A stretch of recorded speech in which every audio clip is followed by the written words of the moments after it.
Hello, everybody, once again. Thank you so much for being here on my show, Just in Time to Chat. And I'm, of course, your host, Justin Jorgensen. And it is an awesome honor and privilege, as it is every single day, to be here talking movies, talking games, talking television, talking the entire world of entertainment with you guys. I always love doing this. I love it when people, show up for the live show. It means a lot. It's a lot of fun. So, and by the way, I keep an eye on the live chat throughout the show. Like I know what you guys are seeing, or I know what you guys are saying, I should say, but I'm not going to reply to most of them until the end of the show. I'll have a segment at the end where I respond to your live questions. And let me change the title here real quick. 1 second, guys.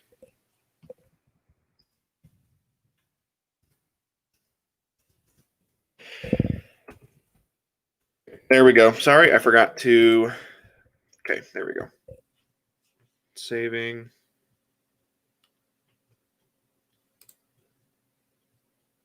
Okay, there we go. So, we have some great topics to talk about today, guys. So let's move on to main topic number one, and that is that there's a lot happening in this first topic. It is that Ant-Man 3 adds Jonathan Majors as Kang the Conqueror.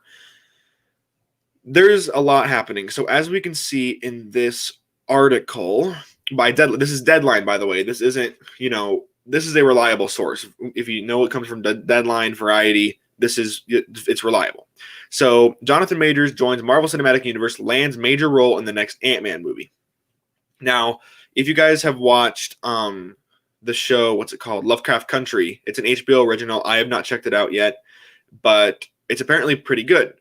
And he's apparently pretty good as well. So, first of all, it has not been confirmed by Marvel or anything that Ant-Man 3 is even happening.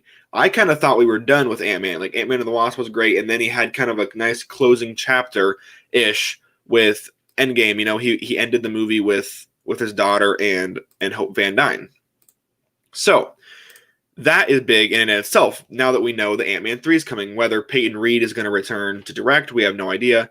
But it says here, after a star-making turn in HBO's hit series Lovecraft Country, Jonathan Majors is now ready to make his mark on the Marvel Cinematic Universe in a big way. Majors has been tapped for one of the lead roles in the next Ant-Man film opposite Paul Rudd and Evangeline Lilly, which is, of course, Ant-Man and the Wasp. The studio had no comment, but sources close to the project say he is likely to play the supervillain Kang the Conqueror. Sources add that, like with so many new characters in the MCU, there could be a twist with how the character is featured in future films, but as of now, he's likely to be one of the main villains in the next installment in the franchise. That's massive. That's huge. First of all, we get this new actor, this breakout guy coming to the MCU, which is always great. We love new characters as long as you do them right, Captain Marvel.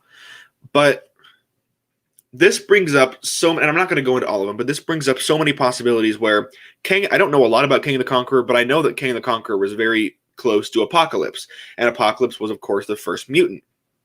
And he's always been, a villain of the X-Men for most of the time. But could that be a segue into mutants? Could this be a segue into furthering the multiverse? Because we know the quantum realm was established in Ant-Man and the Wasp, and cemented in Endgame. You can go to different realities, change the past, doesn't change the future. It just creates a new reality. It's confusing, but we know we can also use that to time travel. Does Kang use technology similar to this to come back to our reality? We have no idea. We don't know what this entails. We don't even know if this is true. All we know is that he is going to be playing a major role in Ant-Man. And people close to the project have been saying he will play Kang. So we can go off of that. And of course, like I said, this is Deadline and this is Variety. This is all of the Forbes. This is all these big news outlets are reporting this. This isn't Paul's movie blog .fart. It's not. This is reliable. Deadline has very rarely led us astray.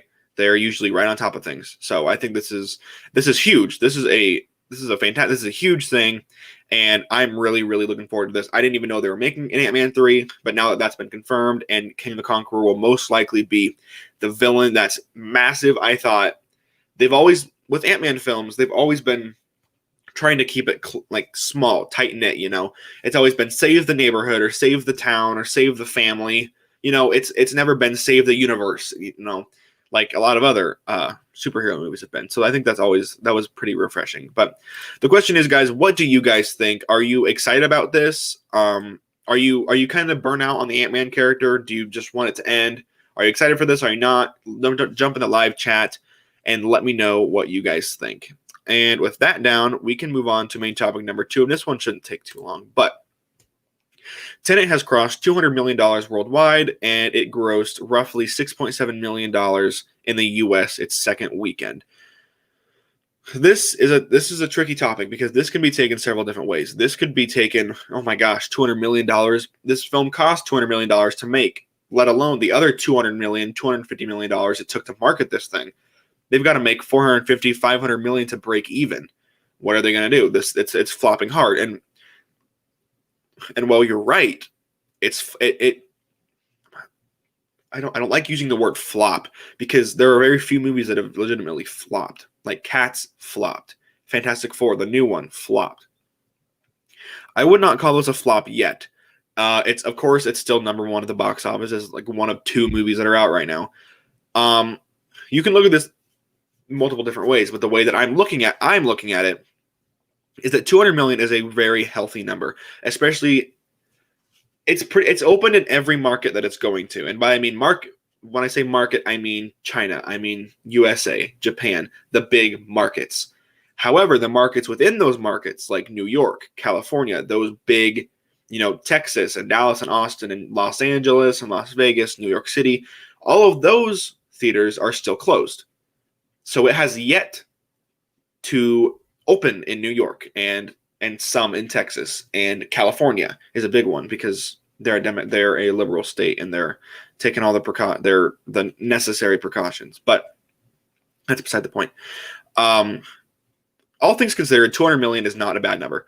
Obviously, I think they're going to lose money ultimately in the end with this film. I think it's going to be disappointing. I don't see it crossing 450 million. I don't see it crossing that. It's going to be in theaters for a long time because there's no other movies to go against it, so it's got everything to itself. But another thing to take into consideration is that Tenet has not been receiving the superior word of mouth like you'd expect a Christopher Nolan film to do. I haven't seen Tenet, so I can't comment personally. But you look at a film like Inception. Inception was Nolan's idea. He got the idea out of his head, made it into a film. It almost made $900 million worldwide. And people are still debating it 11 years later. That's huge. Like was the top still spinning at the end? Nobody knows. The fact... Hold on one second, guys. I'm going to let my cat out of here.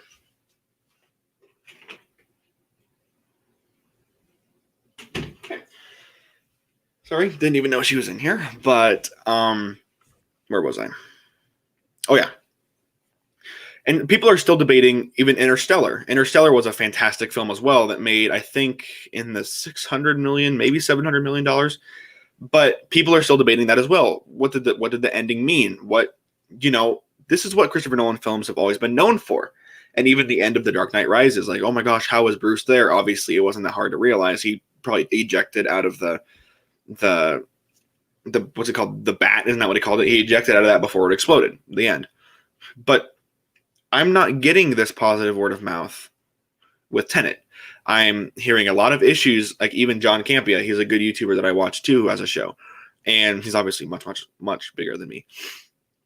But he said that when he saw it, there were so many people, including himself, that the sound mixing was so bad that you couldn't hear a lot of the things the characters were saying. It was too quiet. Or it was too pushed behind the special effects that you were hearing. That's a big problem. Obviously, there are some times where you're not meant to hear, where you're not meant to know what the person's saying. It's meant to be a secret. It's whispering, there are scenes like that. But that's a big problem if you don't know. Yeah, Knight Rider, he fixed the autopilot on the bat. Yeah, that's what I thought. Okay, I haven't watched that movie in a while, but you go to a Christopher Nolan movie expecting that positive word of mouth, expecting to be blown away, expecting to go home thinking, what did you just watch? It shouldn't, and for a good reason. It's not because it wasn't confusing to a fault. It was confusing because it makes you think. It's confusing because it wants to engage with you. It wants the audience to engage with each other.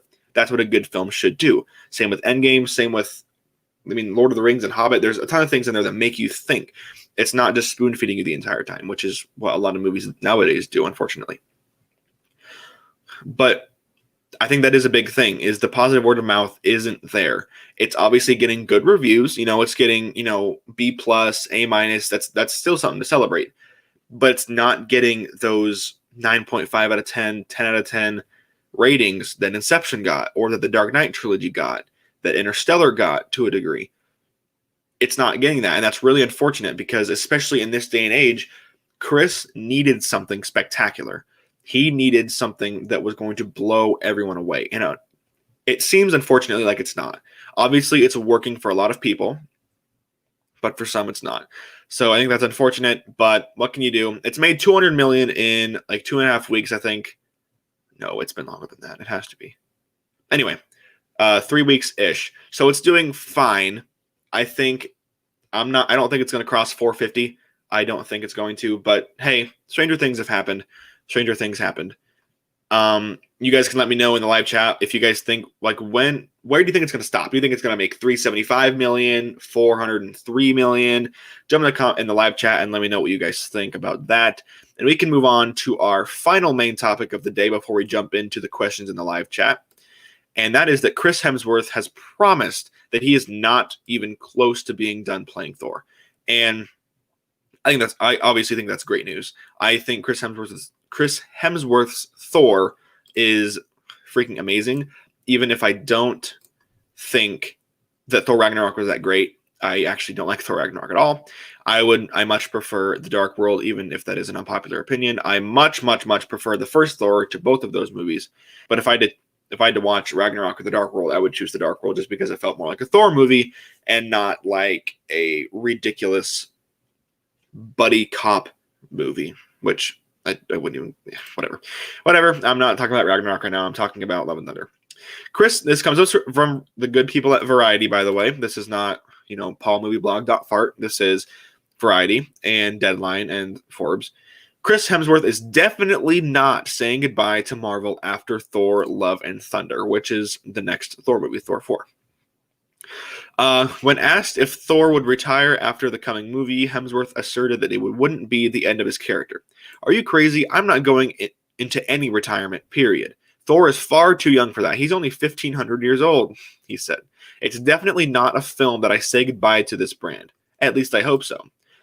When Thor, Love and Thunder was revealed to fans at the 2019 San Diego Comic-Con, director Taika Waititi confirmed that Natalie Portman, who played Thor's love interest Jane Foster, would return to the franchise and wield the powerful hammer, which I don't know how I feel about that at all. Not a fan. In the Marvel comic books, Jane took a spin as the new female Thor when the original hero became unworthy to hold the magic hammer and own the title. Like I said, not sure how I feel about that yet, but I'm glad that they're hanging on to Chris Hemsworth. Obviously, I think he's a treasure. I think he's great. I think even though I hate Ragnarok, I wouldn't say I hate it. I strongly dislike Ragnarok. Chris Hemsworth wasn't the problem. It was the writing that was the problem, and the script that was the problem, and some of the visual effects that were the problem, and the ridiculous story and the bad humor that was the problem. Pretty much everything except Chris Hemsworth and Tessa Thompson and Jeff Goldblum, obviously. But a lot of that was a big problem. But knowing that Chris Hemsworth is not done, this leads into something that I think is really, really interesting. And a lot of people have been telling me that they don't believe that that Robert Downey Jr. and Chris Evans are done in the MCU. And I don't really know how to respond to that because, the MCU is known for bringing people back after they die.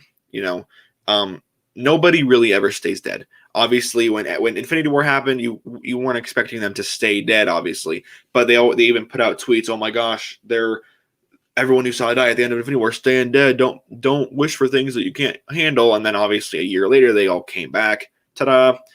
They always find ways around killing off certain characters, and that's fine. But I don't see. I see Captain. I can see Captain America or Iron Man coming back in a very small degree. I see Iron Man coming back. Maybe I'm not gonna say a hologram, but as a hologram. I see, and Captain America's not dead. People need to remember Captain America, Steve Rogers, is not a dead character. He's just, like 170 or 150, 140, however old he is. But this is very reassuring to me. I love knowing that Chris Hemsworth isn't done, even though I wasn't a huge fan of what they did with Fat Thor in Endgame. I still liked it. I thought I took it more as a psychological piece, part of Thor, not a physical, because obviously he got big, but it was still the psychological part, knowing that he failed. And you watched him struggle with that. He's been doing nothing but playing Fortnite, eating, and sitting on his couch for 5 years because he's depressed, because he failed. He let Thanos snap and kill half of everything in the universe. So I kind of dig what they did with him, but to a degree, Okay. And now we're going to jump into the live chat here. So we've got a couple people watching right now. If you are here, let me know and drop me some questions, and we can just use a couple minutes here and just answer some questions. So Knight Rider, oh good, our friend Knight Rider is back. He says, "Sup, I like the new profile picture. Thank you." And thank you. That leads me into something that I've been meaning to share today. So yesterday, I had a good friend of mine from high school, message me on the show while it was going, and he said, "Text me after the show. I have something in the works." I was like, "Okay." I was like, "So what could he be meaning?" So I emailed him, and he sent me. Hold on. He sent me this, which I think is freaking amazing. His name is Trey Legis. I went to high school with him, and I think it's awesome. I love Spider-Man. He's my first or second favorite hero. I don't really know, but he made that for me, and he's working on a banner for my channel right now. I'm in desperate need of that as well. But he did some awesome stuff with it. I cannot wait to see how the banner turns out. He sent me some mock-ups that he's doing, but I think it looks awesome. So big thank you to Trey Legis. This is awesome. I've been needing a new profile picture as well. Thanks a lot for that, man. I really, really, really, really genuinely appreciate it. Okay, let's see. Yes, he fixed the autopilot on the bat. Yeah, I figured. I just hadn't watched The Dark Knight Rises in a long time. So, is it true that Christian Bale is going to play the enemy in Thor: Love and Thunder? I think that was the report, wasn't it? I don't remember if it was Comic-Con or I can't remember, but I think you're right. And if it is right, I'm all for it. I think Christian Bale is a fantastic actor. He's not my favorite Batman. He's not my favorite Bruce Wayne. But in the other things he's been in, he's awesome. He's a fantastic actor, and if you can get him in an MCU movie, I think that would be really, really great for the movie and really, really great for him, because he needs something. Even Ford versus Ferrari, he was great, but he needs some work, and I think he could do amazing in the MCU. And like I said, if anyone is watching live right now, drop some questions in the live chat, and I will get them answered. They could easily bring Cat back with the first. See, this is where it gets confusing, because Thor could easily bring Cap back with the first time machine, which Hulk made. I don't think you can go. Man, see, that gets tricky because Cap is alive. I don't know how the physics work. If you can go back, take something, and well, I guess they did it with the stones, didn't they? See, then this. Why don't they just go back in time and get Iron Man again? They easily went back in time, grabbed the stones. No, they can't, because you can't take something from the past and leave it. You have to take it from the past and bring it to your present, use it, whatever you need to do with it, and then take it back to the moment it was taken, or else remember, it dooms that reality. So I think that's what I'm going off of. How they nix that and they make sure that there's no big plot holes. They took the Infinity Stones they had to return them the moment they were taken, or else that reality would have skewed out of control and ended in a big fire explosion. Everybody probably would have died. So that's how I'm looking at it. I don't know if they could bring Cap back or Iron Man back. It's a good question. It's really confusing. I'm not the biggest fan of using time travel in films just because it gets so convoluted and it gets so confusing. But they couldn't have done any better, in my opinion. It's just a confusing subject because it's not real. You have to make up your own rules. Michael Keaton played Batman. Now he's an MCU enemy. Christian Bale played Batman too, but now he's an enemy in the MCU. Who's next? Ben Affleck. That's a good point, man. Knight Rider, I did not think of that. That is a really good point. Wow, that is true. That's actually really funny. I didn't think about that. But maybe Christian Bale is going to come back and play Batman. Michael Keaton hasn't played Batman in 30 years, and now he's coming back in Flash for a cameo. Like, strange things. It's crazy times, man. But it looks like that is everything for today in the live chat. Let me refresh one more time.